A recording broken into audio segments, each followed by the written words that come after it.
இப்போ 1 கிலோ வந்து கட்லா மீன் எடுத்துருக்கோம். இது வந்து நம்ம ஃபிஷ் ஃப்ரை செய்ய போகிறோம். அதுக்கு வந்து பார்த்திங்கன்னா ஒரு டீஸ்பூன் வந்து இஞ்சி பூண்டு பேஸ்ட்டு, ஒரு 3 ஸ்பூன் வந்து பார்த்திங்கன்னா ஃபிஷ் ஃப்ரை மசாலா, ஒரு 1/4 ஸ்பூன் கிட்ட மஞ்சள் தூள்,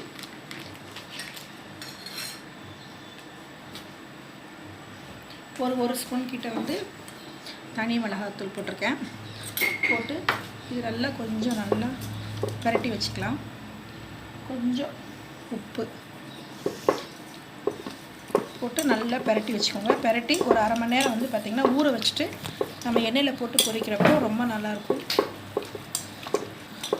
நல்லா மீன் மசாலா எல்லாத்துலேயும் கோட் ஆகுற மாதிரி நல்லா எல்லாத்தையும் மிக்ஸ் பண்ணி வச்சுக்கோங்க.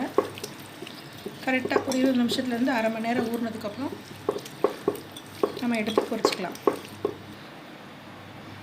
இப்போ 1/2 கிலோ வந்து நெத்திலி மீன் வாங்கி வச்சுருக்கேன். இதை வந்து ஃபிங்கர் ஃப்ரை மாதிரி சிப்ஸ் போட்டு கொடுத்தா பசங்க நல்லா விரும்பி சாப்பிடுவாங்க. அது எப்படி செய்யலான்னு பார்க்கலாம். இப்போ இதுக்கு வந்து பார்த்திங்கன்னா ஆச்சி ஃபிஷ் ஃப்ரை மசாலா தான் எடுத்திருக்கேன். இதில் வந்து பார்த்திங்கன்னா ஒரு 1/2 பாக்கெட் போட்டுக்கலாம். இதிலே வந்து உப்பு எல்லாமே இருக்கும். உங்களுக்கு தேவைப்பட்டுச்சு அப்படின்னா நீங்கள் போட்டுக்கோங்க. அதில் வந்து கொஞ்சோண்டு இஞ்சி பூண்டு பேஸ்ட் வந்து ஒரு 1/4 ஸ்பூன் போட்டுக்கிறேன். கொஞ்சம் தனி மிளகாத்தூள் வந்து ஒரு 1/4 ஸ்பூன் போட்டுக்கிறேன், கொஞ்சம் காரத்துக்கு. அதுக்கப்புறம் பார்த்திங்கன்னா முக்கியமான பொருள் என்னென்னு பார்த்திங்கன்னா கார்ன்ஃப்ளவர் மாவு. ஃபிங்கர் ஃப்ரைக்கு வந்து கார்ன்ஃப்ளவர் மாவு போட்டால் தான் வந்து உங்களுக்கு நல்லா கிறிஸ்பியாக நல்லா மொறு இருக்கும். பசங்க விரும்பி சாப்பிடுவாங்க. அது ஒரு 2.5 ஸ்பூன் கிட்ட போட்டுக்கிறேன். உப்பு வந்து சும்மா கொஞ்சம் தேவையான அளவு. இப்போ இது எல்லாத்தையும் நல்லா மிக்ஸ் பண்ணி ஊறுற வரைக்கும் ஒரு 10 நிமிஷத்துலேருந்து 1/4 மணி நேரம் வச்சுட்டு நம்ம எண்ணெயில் போட்டு பொரித்து கொடுத்தோம் அப்படின்னா பசங்க விரும்பி சாப்பிடுவாங்க. ஷாலோ ஃப்ரையும் பண்ணலாம், டீப் ஃப்ரையும் பண்ணலாம், ரெண்டுமே நல்லாயிருக்கும். மீன் ஃப்ரை வந்து மிக்ஸ் பண்ணி ஃப்ரிட்ஜில் வச்சுருக்கோம். இப்போ மீன் குழம்பு எப்படி செய்கிறதுன்னு பார்க்கலாம். மதுரை ஸ்டைலில் புளி வந்து நல்லா ஒரு எலுமிச்சம்பழம் சைஸ் வந்து நல்லா ஊற வச்சு நல்லா கரைச்சி வச்சுருக்கேன். அதில் வந்து பார்த்திங்கன்னா இதில் தேங்காய், சின்ன வெங்காயம், ஜீரகம் போட்டு நல்லா வலுவலுன்னு அரைச்சி வச்சுருக்கேன். அதையும் வந்து இதில் போட்டுக்கலாம். இப்போ நான் செய்கிற மீன் குழம்போட அளவு பார்த்திங்கன்னா ஒரு 5லேருந்து 6 பேர் தாராளமாக சாப்பிட்லாம். அதே மாதிரி பார்த்திங்கன்னா ஒரு 4 தக்காளி நல்லா பேஸ்ட்டாக அரைச்சி வச்சுருக்கேன். இது வந்து பார்த்திங்கன்னா வீட்டிலே அரைச்ச குழம்பு மிளகாத்தூள். அது வந்து பார்த்திங்கன்னா ஒரு 4 ஸ்பூன் கிட்ட போட்டுக்கிறேன். தனி மிளகாத்தூள் வந்து பார்த்திங்கன்னா கொஞ்சமாக ஒரு காரத்துக்காண்டி. அடுத்து பார்த்திங்கன்னா உப்பு ஒரு 1லேருந்து 1.5 ஸ்பூன் போட்டுக்கோங்க.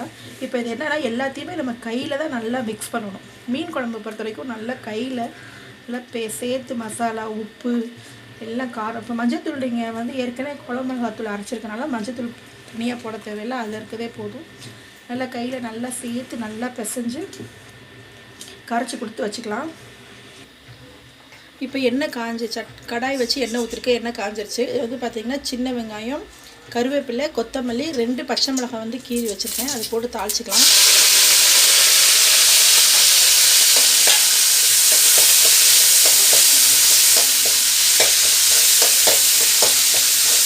அது போட்டு நல்லா வதக்குங்க.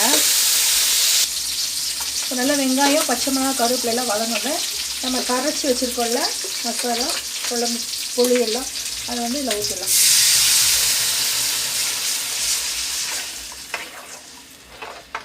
ஊற்றி நல்லா கொதி வரணும். கொதி வந்து பச்சை வாடை போனதுக்கப்புறம் நம்ம மீனை தூக்கி போட்டுடலாம். மீன் குழம்பு இப்போ கொதிச்சு சூப்பராக ரெடி ஆயிடுச்சு. அடுத்து நெத்திலி ஃப்ரை எப்படி பண்ணுறதுன்னு பார்க்கலாம். Finger fry. இப்போ ஒரு பேனில் வந்து எண்ணெய் ஊற்றி கருவேப்பிலை கொஞ்சம் போட்டுக்கிறேன். பெரிக்கும் கொஞ்சம் பார்த்து பத்திரமா போட்டுக்கிறேன். போட்டுட்டு இப்போ நெத்திலி மீனை வந்து ஒன்றா அப்படி அடிக்க வச்சிடலாம். நீங்கள் டீப் ஃப்ரையும் பண்ணலாம், இந்த மாதிரி ஷாலோ ஃப்ரையும் பண்ணலாம், ரெண்டுமே நல்லாயிருக்கும்.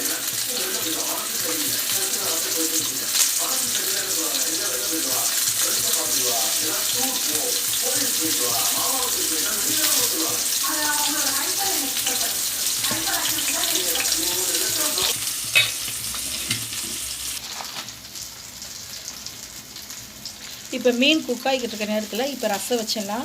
ரசத்துக்கு தேவையான பொருள் என்னென்னு பார்த்தீங்கன்னா கொஞ்சம் பூண்டு, ஜீரகம், மிளகு, 2 காஞ்ச மிளகாய்.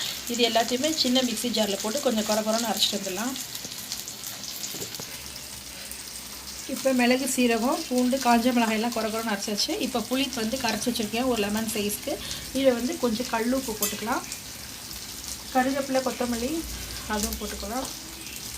2 தக்காளி, கொஞ்சம் பெருங்காயத்தூள்,